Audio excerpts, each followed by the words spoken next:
네, 전국 곳곳에서 폭설로 인한 사고가 잇따랐습니다. 오늘도 중부지방에 밤새 눈이 내린다고 해서 걱정인데요. 대비책 알아보겠습니다. 함은고 을지대 안전공학 전공 교수 나오셨습니다. 어서 오십시오. 자, 눈이 계속 쌓이면서 시설물이 붕괴하는 그런 사고가 어제 잇따랐는데요. 시장의 지붕도 무너지고 축사가 무너지는 그런 피해도 있었습니다. 화면에 보면은 저희 뒤로도 지금 보이고 있습니다만은 철근이 완전히 휜 경우가 많았거든요. 네. 무게가 어느 정도 된다고 보면 될까요? 네, 지금 많은 시청자분들께서 이제 습설이라고 하는 눈의 형태들에 대해서 이제 뜻하지 않게 학습을 하고 계신데요. 네. 보통 이제 그 1세제곱미터당, 그러니까 그 최적 부피에 대한 개념이죠. 네. 이 정도의 어떤 적설이 된다라고 한다면 단위 면적당 약 300kg 정도 이렇게 눈의 무게를 추산을 할 수가 있습니다. 네. 그래서 보통 우리가 100 스퀘어미터, 그러니까 한 30평 조금 넘는 요 정도의 면적에 한 50cm 정도 적설이 온다라고 했을 때는 네. 약 5톤에서 6톤 가량. 그러니까 이게 왜 레인지가 좀 있냐면 이게 네. 결국 이제 수분이 얼만큼 있느냐에 따라서 결국 이제 무게가 결정이 되거든요. 네. 그래서 보통 한 5톤에서 6톤 정도의 하중을 받는 그런 영향을 받겠다라고 말씀드릴 수 있겠습니다. 네, 어제 40cm 이상의 눈이 쌓인 것도 많았기 때문에 그 정도의 그 무게를 받았다라고 보면 될 것 같은데 지금 보시는 이 도매시장의 건물들 지붕이 샌드위치 패널이더라고요. 네네. 샌드위치 패널이 무게에 더 취약한가요? 그렇습니다.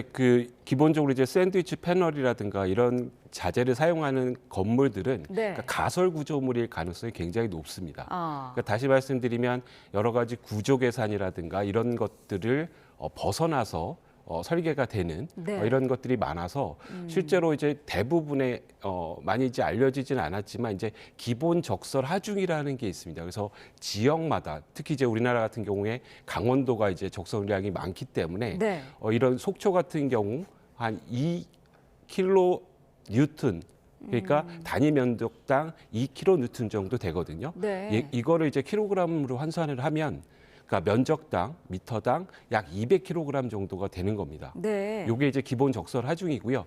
지금 이제 많은 샌드위치 패널이라든가 이런 건물들이 무너지고 망곡이 되는 이유 중에 가장 큰 이유는 대부분이 이제 평지분 형태라든가 경사지붕이라고 하더라도 15도가 안 넘거든요. 그러니까 이제 일종의 이제 계속해서 적설이 되고 누적이 되고 이것들이 하중이 집중이 되는 이런 양태로 나타나고 있기 때문에 네. 지금 이제 말씀하신 샌드위치 패널과 같은 지금 구조적인 계산이 좀 취약하고 부실한 이런 건물들에서 계속해서 지금 붕괴가 일어나고 있는 그런 상황이라고 할 수 있겠습니다. 네, 건물이 지금 샌드위치 패널인 그런 구조물들이 사실 도시에 많이 있는데 지금 눈이 쌓였다가 녹으면서도 어는 경우도 있지 않습니까? 이러면은 무게가 더 늘어날까요? 어떻게 보시나요? 네, 그렇습니다. 물론 이제 어는 것 자체에서 더 가중되지는 않겠지만 이제 여기에 여러 가지 것들, 그러니까 또 눈이 왔을 때 계속해서 네.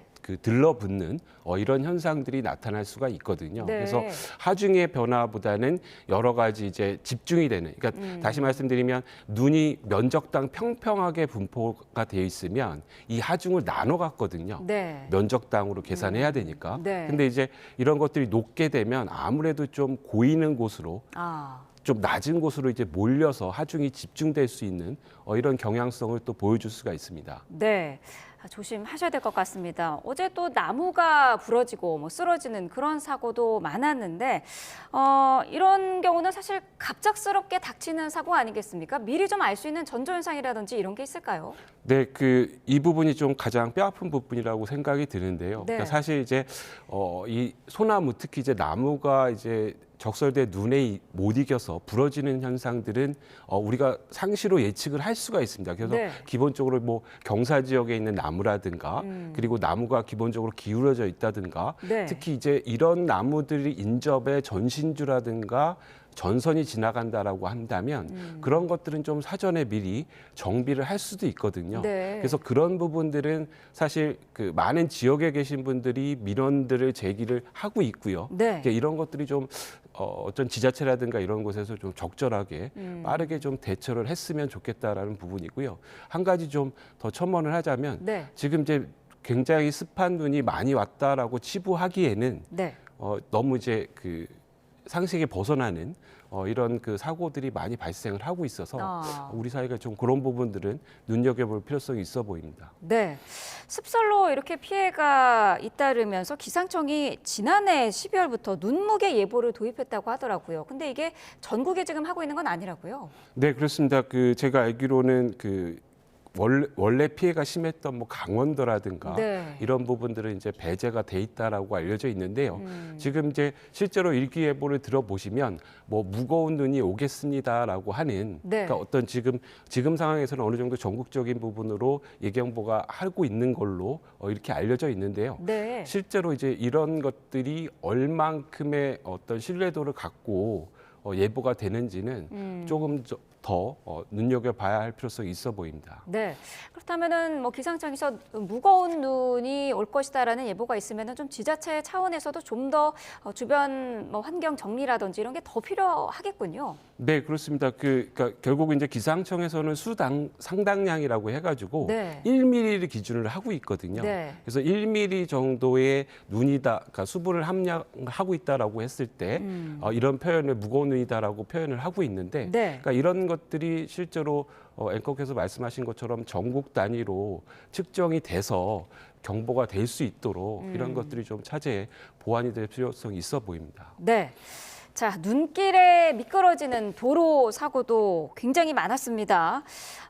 지금 어제 사실 제설 작업도 일부 이루어지고 큰 도로는 많이 이제 눈이 녹은 상태인데 오늘 또 기온이 이렇게 영하로 떨어지면서 이 녹은 눈이 다시 얼면서 이렇게 좀 빙판길이 다시 생기는 거 아니냐 이런 우려가 많거든요. 어떨까요? 네, 그렇습니다. 그 기본적으로 이제 그 도로가 갖고 있는 배수 능력이라든가 이런 것들, 그래서 그런 걸 상정을 해서 설계가 돼 있기 때문에 네. 상당히 많은 부분의 도로에서는 이제 이런 그 제설에 된 부분, 그러니까 빙판이 될 가능성이 좀 낮아 보이는데요. 네. 지금 이제 일부 이제 그 빠지지 않는 이런 도로들, 그러니까 상습적으로 이렇게 이제 결빙이 되는 이런 구간들에 대해서는 지금 이제 영하로 떨어지게 되면 네. 그런 이제 결빙 구간들이 굉장히 많이 늘어날 걸로 이렇게 보여집니다. 네. 눈길을 운전할 때 앞차가 지나간 길, 그러니까 앞차의 바퀴 자국을 따라가면 좀 안전하다 이런 이야기도 있던데 이게 맞는 건가요? 뭐 어떨 때는 맞고요, 어떨 때 또 틀리다라고 할 수가 있겠는데요. 네. 기본적으로 이제 뭐 적설이 되고 있는 상황에서 그리고 이제 초기 상황이라고 한다면 네. 말씀하신 것처럼 이제 선행 차량이 지나간 자국을 따라서 가는 것이 좀 합리적으로 덜 미끄러지는 그런 상황이라고 할 수가 있겠고요. 네. 근데 이게 시간이 지나서 딱딱해지고 이제 말씀하신 것처럼 이제 빙판이 형성이 될 가능성이 굉장히 높거든요. 네. 이럴 때는 또 차라리 다른 그러니까 타이어 바퀴 자국이 없는 눈으로 또 진입을 하시는 것이 또 유리하다라고 할 수 있겠습니다. 네. 앞차에 바퀴 자국이 있어도 그 부분이 얼어 있다면은 네네. 거기를 밟으면 안 되는 거군요. 네네. 자, 지금 이외에도 눈길이라든지 빙판길을 운전할 때 주의점들이 있을 것 같아요. 어떤 게 있을까요? 네, 기본적으로는 이제 뭐 눈이 적설이 됐을 때는 뭐 스노우 체인이라든가 스노우 타이어가 도움이 될 수가 있겠고요. 네. 그렇지만 이제 그 눈이 이제 적설이 되지 않고 이제 빙판이 형성이 됐을 때는 오히려 이런 스노우 체인이라든가 이런 것들이 더 미끄러운 이런 경향을 또 보여주고 있거든요. 그래서 네. 어떤 그 딱 적재적소에 이런 것들을 좀 활용을 하시는 것이 무엇보다 중요하겠고요. 네. 그리고 이제 이 오르막이라든가 내리막 이런 곳에서 실제로 주행을 하실 때는 네. 특히 이제 내리막 같은 경우에는 최대한 좀 엔진 브레이크를 사용을 하시면서 진행을 해주시는 것이 좋겠고요. 네. 실제로 이제 그 결빙 구간에 들어서면 그 조향이라고 하는 것이 안 될 수가 있습니다. 이럴 때는 내가 미끄러지는 방향 쪽으로 차축을 좀 일직선상으로 놓게 되면 네. 그나마 이제 내가 그 실제로 조향할 수 있는 이런 가능성이 높아지거든요. 그래서 그런 팁을 좀 활용을 하시는 것이 좋겠습니다. 네. 자, 저희가 영상 하나가 있어서도 짚어봐야 될 것 같은데 운전 중에 지금 눈이 굉장히 많이 쌓여 있으면서 뭐 신호등 위라든지 어떤 입간판 위라든지 그런 데서 눈들이 이제 뭉쳐져 있다가 떨어지는 경우가 있거든요. 지금 보시는 저런 화면인데 도로를 달리다가 저렇게 눈덩이가 떨어져서 운전석의 유리창이 완전히 파괴가 되는 그런 장면이었습니다. 이게 사실 미리 예측할 수 없는 사고이기 때문에 굉장히 당할 것 같은데 이럴 때는 어떻게 해야 될까요? 있을까요? 네, 그렇습니다. 뭐 실제로 뭐 예측이 불가능한 조건이고요. 일단 뭐 그 속도를 좀 줄이시고요. 네. 일단 비상등을 켜시고 빨리 이제 그 노견이라든가 이런 쪽으로 이제 이동을 하시는 뭐 이런 방법이 이제 가장 최선이라고 할 수가 있겠고요. 네. 뭐 그 실제로 이제 저렇게 떨어지는 정도의 사고라고 한다면 사실 이제 운전자가 막 완전히 예측하기는 어려울 걸로 이렇게 보입니다. 네. 나무 위에서 눈덩이들이 떨어지는 그런 경우도 있더라고요. 나무 아래 지나갈 때도 좀 조심해야 될 것 같은데 어떨까요? 네, 그렇습니다. 그 지금 이제 많은 피해가 나는 부분 중에 하나가 이렇게 이제 나무에 있던 것들이 떨어지거나 네. 아니면 이제 그 나무 자체가 부러지는 네. 뭐 이런 것들이 나타나고 있기 때문에 가급적이면 우회하고 좀 피하시는 방법이 가장 좋은 방법이라고 할 수가 있겠습니다. 네. 자, 눈 녹이는 제설제로 많이 쓰이는지 염화칼슘인데 이게 너무 많이 살포를 하면 도로 상태가 안 좋아진다, 차량도 부식된다 이런 얘기가 있습니다. 이렇게 눈이 많이 오고 난 후에 도로라든지 차량을 관련해서 좀 점검해야 될 필요가 있을 정도일까요? 네, 그렇습니다. 염화칼슘이라든가 염화나트륨 같은 경우에 말씀하신 것처럼 이제 차량에 이런 부식을 촉발을 하고 있고요. 네. 그렇지만 이제 실제로 뭐 이 염화칼슘 같은 경우가 그 가성비가 가장 좋은 이런 제설제이기 때문에 어떻게 보면 이제 사용하는 부분에 있어서는 지금 이제 어쩔 수 없이 사용하는 측면이 있습니다. 그래서 이렇게 이제 그 제설제를 뿌려진 구간에 운영을 하셨다라고 한다면 적어도 한 일주일 이내에 좀 이 하부 세차까지 해서 네. 이런 염화칼슘이라든가 이런 것들을 좀 제거를 해주시는 것이 차량 관리에 도움이 되겠습니다. 네, 말씀하신 것처럼 제설 작업이 가장 좋은 그런 그거기 때문에 사용을 안 할 수도 없는 그런 상황인데 네네. 단점을 보완할 수 있는 방법은 없을까요? 지금 이제 뭐 여러 가지, 그러니까 우리 사회가 과연 제설제로 얼만큼 비용을 투여할 수 있을까 보면 네. 지금 이제 뭐 대체 친환경제라고 나와 있는 이런 제품들 같은 경우에 많게는 뭐 한 5배에서 10배 가량 또 비용이 굉장히 높게 올라가고요. 네. 또 이제 최근에 있는 도로 같은 경우는 이제 이미 이제 설계 단계서부터 열선이라든가 뭐 이런 것들을 이제 구비해서 제설을 하겠다라고 하는 부분도 많이 있지만 네. 지금 이제 현실적인 부분에서는 지금 염화칼슘만큼 효과를 발휘하는 이런 이제 제설제가 앞으로 뭐 발전이 되겠지만 지금까지는 이제 뭐 가장 좋은 방법이라고 할 수 있겠습니다. 네. 자, 이번에 뭐 기록적인 폭설을 봐도 그렇고요. 기상이 지금 예측이 불가능한 그런 상황이기 때문에 언제 어떻게 또 이런 폭설을 만나고 또 기상 이변을 만날지 모르는 그런 상황이지 않습니까?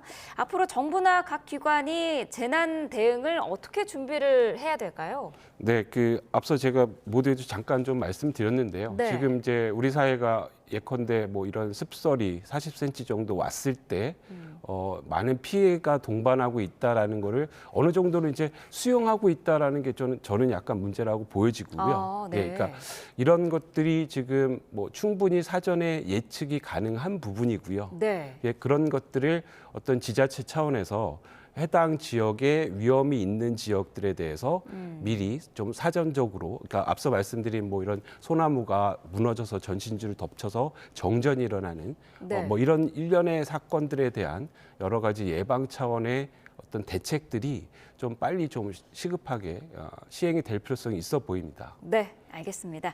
여기까지 듣겠습니다. 함은구 을지대 안전공학 전공 교수와 함께했습니다. 오늘 말씀 감사합니다. 네,